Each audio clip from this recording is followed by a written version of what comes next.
Mr. Nefјu, what is the U.S. anti-corruption czar, as you were referred to by some media, doing here in North Macedonia? Well, I have to disappoint you a little bit. My title is a little less fun than anti-corruption czar. I'm the coordinator on global anti-corruption. It's my job to help integrate and to elevate all of the different parts of U.S. efforts to fight corruption around the world. And so, of course, we're interested in helping our partners, in helping our embassies, and helping all the countries that are right now struggling with this challenge of corruption, which is a worldwide problem, deal with it. And so I'm visiting here because I know that there's a lot of questions and concerns about corruption in this country. I know that there's a lot of emphasis on trying to address it. And so I'm here to help lend my voice in support of reforms and to have a deeper understanding of the challenges that are facing the people of North Macedonia, and to understand a little bit better how we can continue to help support those who are fighting against corruption.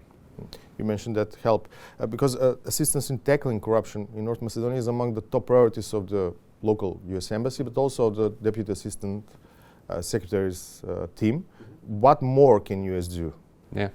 Well, look, I think fundamentally we need to all recognize that anti-corruption efforts need to start at home. And that when the U.S. provides help, it is to provide assistance to those that are trying to engage in reform efforts and try and improve their systems, and to try and deal with the problems through new legislation and so forth, here at home in the countries we work in.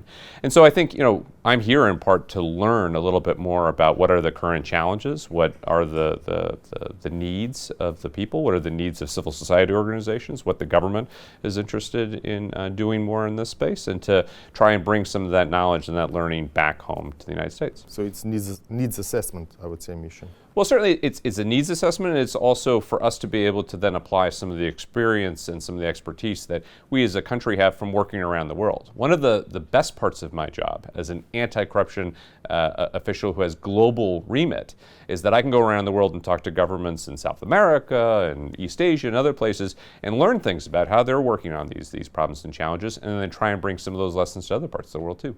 There's one current ongoing case that can put U.S. efforts to tackle corruption in North Macedonia, puts it under question. Your arrival here, your presence in Skopje coincides with the signing of the agreement for construction of highways, Corridor 8 and part of Corridor 10, between the Macedonian authorities and a U.S.-Turkish consortium, Bechtel-Enka. And there is a strong outcry in the country raising concerns that the overall process involving the agreement, but also the signing of the tender with the consultant that is going to supervise this agreement, has a large potential for corruption. I'm asking, is this not I would say, a danger for the U.S. efforts by the government, but also by the embassy here, that can undermine its efforts to tackle corruption in North Macedonia? Yeah. Well, again, I'm a global official with a global responsibility, and so I'm not intimately familiar with all the various different elements of these sorts of contracts, in particular countries, including here in North Macedonia. Of course, the embassy is a strong supporter of U.S. business and U.S. business activity, here, just as embassies are around the world, and I think that the embassy has done that with regard to this. That said, I think it's very clear that we also are an absolute advocate for, and we stand by the values and the statements that we made about fighting corruption. And so if there are corruption allegations, then they need to be investigated. Corruption allegations should be investigated really wherever they are, and those investigations should be taken seriously. I'm asking this question about this specific company because there's, I would say, not so good examples, negative examples about doing her work in the neighboring countries, let's say Albania and Kosovo. So there were some allegations of corruption, but nothing happened, and the company is still working. Mm-hmm. So. Yeah. Again, our commitment to these values is real, it's sustained, and it's permanent. And so, if there are allegations, those allegations should be investigated. They should be investigated fully. U.S. law has got a number of provisions that require us to take corruption by U.S. companies abroad very, very seriously. Those laws are going to be enforced. And so, I think the main thing I would say is our position on this is absolutely clear.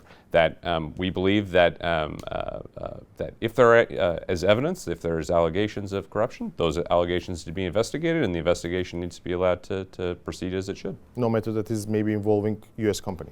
No, again, as I said, we've got very specific and strict laws about U.S. companies and their ability to engage in these kinds of activities abroad. And so our position, I think, is quite clear. It's both dictated in terms of policy and in law. It's also worth pointing out, part of my job is to implement the U.S. national strategy to combat corruption. It's a national strategy. It deals with our international partners and international efforts, but also deals with efforts at home.